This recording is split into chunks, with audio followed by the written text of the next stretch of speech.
దయచేసి ఇక్కడ సార్ మనకి ఇక్కడ మీకు ఒకటే విన్నవించుకుంటున్నాను, మన కోవూరు నియోజకవర్గంలో షుగర్ ఫ్యాక్టరీ ఉంది.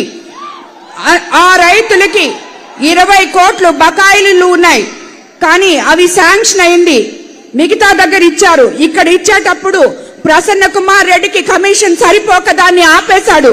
రైతులు ఈ రోజు ఆ బకాయిలు రాక ఆత్మహత్యలు చేసుకుంటున్నారు.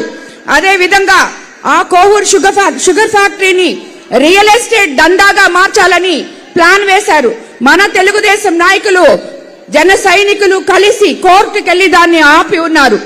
అది మనము రేపు అధికారంలోకి వచ్చిన తర్వాత పారిశ్రామిక వాడుగా చేసి ఎంతో మంది యువకులకు ఉపాధి కల్పించవచ్చు.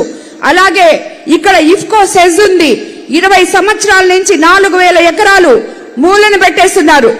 దాన్ని కూడా మీరు తగు చర్యలు తీసుకుంటే మా నెల్లూరు జిల్లాలో ఎంతో మంది యువకులు ఉద్యోగస్తులు కాగలరని, పారిశ్రామిక వాడల్లో పనిచేయగలరని మీకు విన్నవించుకుంటున్నాను. ఇక్కడికి విజయసాయి రెడ్డి గారు ఎంపీగా ఎందుకు వచ్చారో తెలుసా మీకు అందరికీ?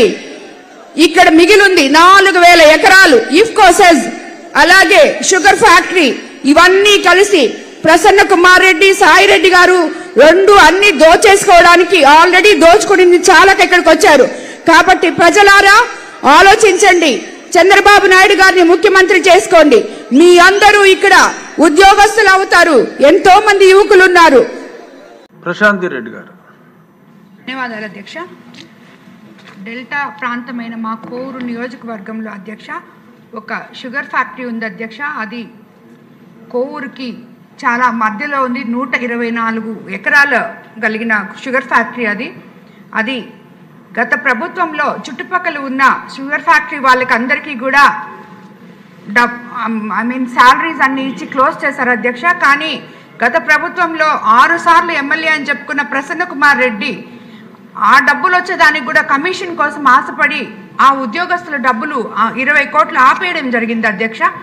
అందులో 3000 మంది ఉన్నారు అధ్యక్ష. అందులో ఎంతో మంది చనిపోయారు అధ్యక్ష. ఇప్పుడు మిగతా వాళ్ళకి ఎటువంటి ఉపాధి లేక, వాళ్ళకి రావాల్సిన బాకీలు లేక, అలాగే మనకెంతో ఉపయోగకరమైన ఈ ప్రైవేట్ భూమి గవర్నమెంట్ షుగర్ ఫ్యాక్టరీకి సంబంధించిన ఈ భూమి 124 ఎకరాలు నడి మధ్యలో ఉంది అధ్యక్ష. అదేవిధంగా ప్రభుత్వాన్ని మీ ద్వారా ఆ బకాయిలు చెల్లించి ఆ భూమిని ఉపయోగించుకొని మనకి అది నుడాలోకి వస్తుంది అధ్యక్ష. ఆల్రెడీ నేను మినిస్టర్ గారికి కూడా చెప్పున్నాను. సో దాన్ని ఉపయోగించుకొని ప్రభుత్వ ఆదాయాన్ని కూడా పెంచుకోవాలని చెప్పి అందులో కొంతమంది రైతులు కూడా ఉన్నారు, వాళ్ళకి న్యాయం చేసి దీన్ని తగు పరిష్కారం చేయాలని కోరుకుంటున్నాను అధ్యక్ష మీ ద్వారా. అదేవిధంగా 27 సంవత్సరాల క్రితం మనకి కిసాన్ సెస్ కూడా ఉంది అధ్యక్ష మాకు. అది కూడా రైతులు ప్రభుత్వానికి ఇవ్వడం జరిగింది. కానీ ఎటువంటి ఉపాధి లేక, అక్కడ మామూలుగా మౌలిక సదుపాయాలు లేక, సరైన పరిశ్రమలు రాక రైతులందరూ చాలా ఇబ్బంది పడుతున్నారు అధ్యక్ష. ఈ 2 సమస్యలు మీ ద్వారా పరిష్కరించి అందరికీ యువతకి ఉపాధి కల్పించే అవకాశం అక్కడ మెండుగా ఉంది కాబట్టి దాన్ని పరిష్కరించాలని ప్రభుత్వానికి మీ ద్వారా విన్నవించుకుంటున్నాను అధ్యక్ష. ధన్యవాదాలు.